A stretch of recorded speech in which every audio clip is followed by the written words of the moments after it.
Welcome to our channel. Today we how to register with OneDrive to protect file sharing permissions, full guide step by step clearly.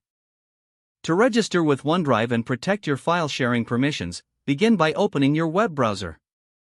Navigate to the OneDrive website at www.onedrive.com. Click on the Sign Up for Free button located at the center of the page. If you already have a Microsoft account, click on Sign In instead. Follow the prompts to create a new account or sign in to your existing one. Once signed in, you will be directed to your OneDrive dashboard. Here, you can see your storage space and any existing files. To upload files, click on the Upload button and select the files you wish to share.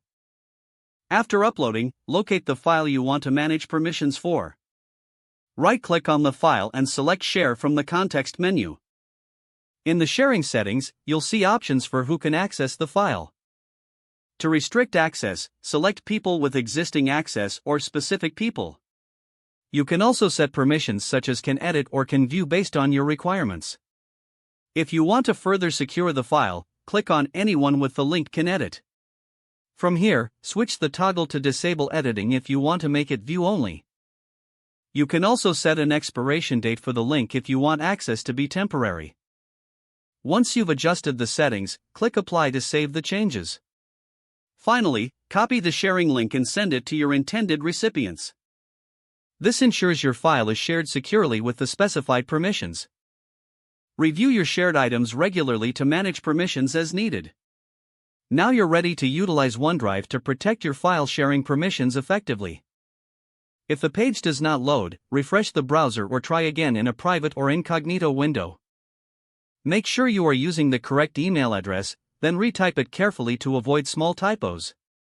If your password is not accepted, use the reset option and create a new strong password you can remember.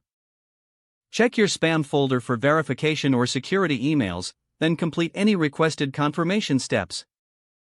Enable two-factor authentication if available to improve account security and reduce unauthorized access risk. After signing in, review your profile details so your contact information and settings are accurate and current. If you see an error message, note it down and try again after restarting your device and internet connection.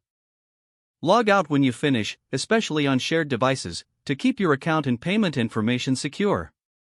If the page does not load, refresh the browser or try again in a private or incognito window. Don't forget to like this video and subscribe to our channel for more step-by-step tech guides.